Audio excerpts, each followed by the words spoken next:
how much should you expect to pay on this beauty here? This is in Everett, Washington.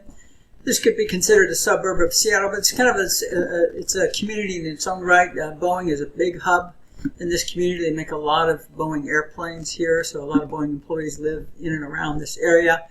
And so here's a 1,248 square foot Rambler in Everett. List price is $652,500, and you can see it's really nicely updated. Beautiful home, well presented. Now let me start by just sharing a little bit of trick with you. Like if you go to Zillow, now this will be location dependent.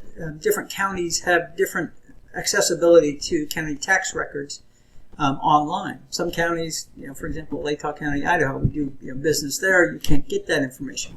But here, Zillow, you go to Zillow, you put in the property, and if you go down here, just below price and tax history, you go county website. And in this case, it's going to pop you right into the tax amount, and that's super valuable. So here's the actual property tax record. It's updated through 2023. A couple of things, just really short trick here. Look out for these exemption amounts. If the tax seems artificially low, keep your eye on that, because sometimes it's a senior discount or something, and the amount you're going to pay won't have that discount. But here there's no exemption amount. This is the assessed value. And down here you see the actual tax rate. So you take that number divided by 12, you know what your exact tax rate is for this property. And that can vary fairly significantly from property to property, even in the same county, same location, same neighborhood sometimes. So it's really good to know what the exact property is, because otherwise you're using rule of thumb. And if you need to, that's okay. But when you use these online sites, how much did you expect to pay? Even within Zillow, when they have a link there, you're going to see kind of general information, not specific. But back to this property. So we're looking at $652,500. And we're going to look at 5% down, 20% down with good credit. And so let's take a look at that. So here I have, side by side, this situation here. You can see here we have 20% down. This one we have 5% down. What you expect to pay? Now this is 30-year fixed rate today. This assumes a first-time home buyer. And by the way, today or yesterday, area median income limits were updated across the nation. They're county by county, and that can determine whether you take advantage of certain programs or not. They were increased for King, Pierce, and Homer counties, a lot of the markets that we're in. And that means more people can take advantage of lower cost money. But that's a little bit of an aside. Right now, we're looking at this is a first-time home buyer with good credit. 740 credit is what we're looking at. And here we have 20% down. Here we have 5% down. Interest rate 6.6 with a 6.657 APR. And here you see the components. Here's your all-in housing cost. Now, this house doesn't have homeowner association dues. You always have to kind of watch out for those things because that's outside of what you would pay as a part of your mortgage payment. It is included in your qualifying.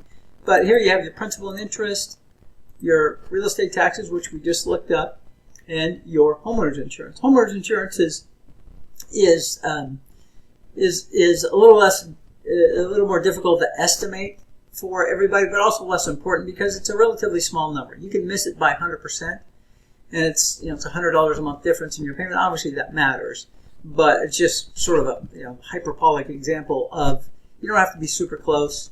I use 100. It just depends on the purchase price. With this price, you can get homeowner's insurance for $125 a month. That shouldn't be too difficult.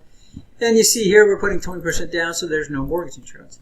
Now qualifying we can talk about at another time, but essentially if you have decent credit for conventional lending, if you take this total housing cost, and including your homeowners association dues if there are those, and then you add any other monthly payments, student loans, car payments, credit card minimum payments if you don't pay those off monthly, and then basically multiply that by 2, that's how much income you need to qualify typically, because you can go to 50% debt to income ratio.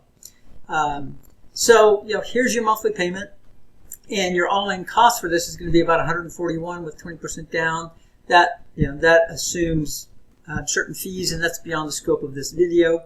And then here's your 5% down. Now, obviously, the payment goes up by about $700 a month, a little over $750 a month, because you're putting a lot less money into this deal. Here you're putting $141 into the deal. Here you're putting $45, almost $100,000 less into this deal. You're at 95%. Of course, it's going to add the mortgage insurance component here. Mortgage component is very sensitive to interest rates, so the better your interest rate, the better your mortgage insurance cost. And 6.591, 6.863. Notice here the difference between the rate. The rate's a little bit lower, but APR is higher. Why is that? Well, that's just this mortgage insurance component here. Mortgage insurance counts as a part of your APR. Here the note rate is actually lower than on the 20% down, but then you add the mortgage insurance component plus your other fees, and you have 6.863 APR.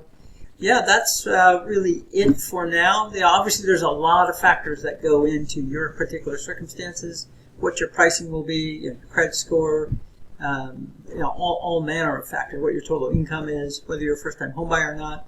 And happy to chat with you about those things. Go to clevelandstreet.com if you're interested, and set up an appointment with us, and we'll be happy to talk to you about that.